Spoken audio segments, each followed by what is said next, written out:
It was extraordinary how so many of us, without money, with a sense of pleasure and excitement, had gone to Paris.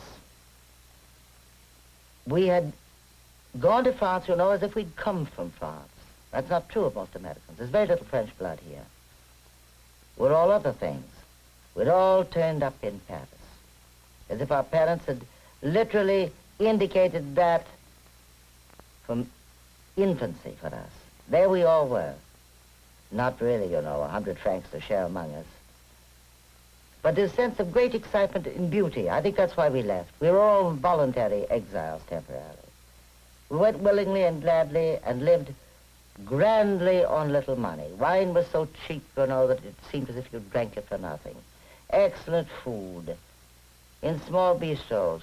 Wonderful sense of excitement in the city, so full of writing and literature that every stone, it seemed to me, had a literary style to it. That's what called men like Hemingway. That's what called a woman like Gertrude Stein. That must have been even what called Picasso, because it was the center of art. The most extraordinary of the characters to see in public was, of course, Picasso. He used to come to the Café des Fleurs. I lived just below it, off the Place Saint-Germain-des-Prés. Extraordinary little eyes, like a black, round eyes, like a bull. No wonder he's done so much around the bull ring and the pictures of bulls he's drawn. Squat, strong, almost always in the company of an extremely good-looking girl, several good-looking girls as time went on. And such a sense of concentration in his whole mind and his whole body, this quick, taurine look, which he glanced around in the cafe. And always drank a bottle of water, and for a man who was supposed to be the most modern and of all the artists and the most unpredictable, he certainly was the most normally reliable. He always ate the same restaurant at Lips.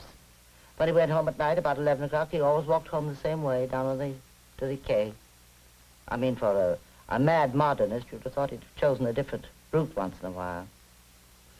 I never saw him at Gertrude Stein's. I think they'd already quarreled and made up, quarreled, made up. But her studio was the most fascinating of any place in Paris, because everyone did go there.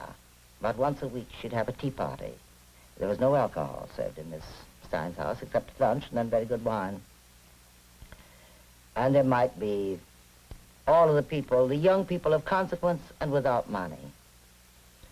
She was such a dominant and fantastic woman herself. After she got her hair off, she was a very handsome Roman emperor. Before that, she was a rather overburdened California lady with the largest mop of hair available on the back of her head. And she always led the conversation. Well, Gertrude led everything. You had to be very spry to get out of her way, even. And in the rapidity of her thoughts, the excitement of her thinking, would come this sudden rumble of laughter. It was so warm, like, you know, when a stove roars with heat. And when she laughed, everyone in the room laughed. I mean, it was more than a signal, it was a kind of contagion of good spirits. When Gertrude talked, she talked with the greatest sense, coherency, simplicity, and precision of any woman I think I've ever heard in my life. This, of course, was always phenomenal, considering the way she wrote. That, I must say very frankly, I did not comprehend easily, or at all, maybe. A very Valentine. Very fine is my Valentine, very fine and very mine. Very mine is my Valentine, very mine and very fine. Very fine is my Valentine and mine. Very fine, very mine, and mine is my Valentine. While Gertrude orated and made the pattern of the conversation, her great friend Miss Alice B. Toklas was sitting behind the tea tray.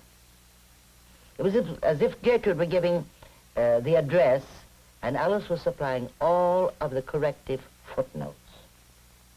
They didn't always agree. And I always thought that behind the tea tray was the best place to be. You had wonderful cucumber sandwiches, excellent homemade cookies, excellent Chinese tea, and then Alice's quite sly, swift, rather whispered conversation.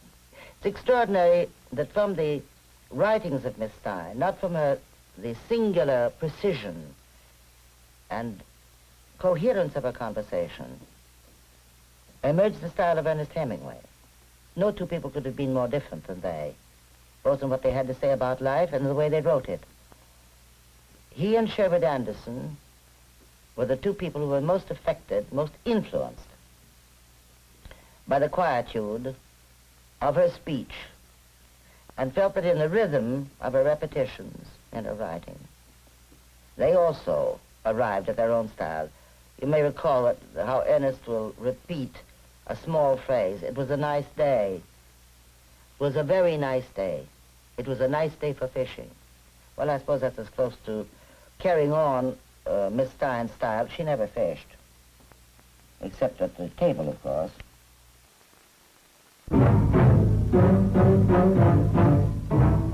Then the tourists came, and they discovered Paris, rather more noisily than we had, with more money. So they discovered things about Paris we didn't know anything about. And they began putting the Americanization on Paris, which is there now.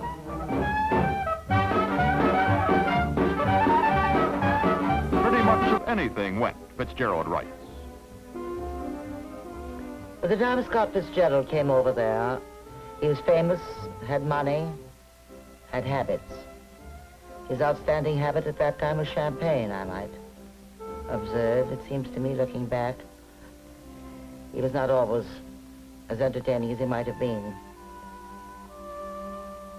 Gertrude referred to us as a lost generation. For a lost generation, we certainly knew where we were heading. We were heading straight for France and stayed there.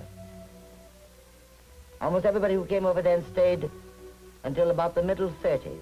That's a long period to live out of your own country, if you intend ever to return. Because if you don't go home about after 10 years, you know, you're hooked.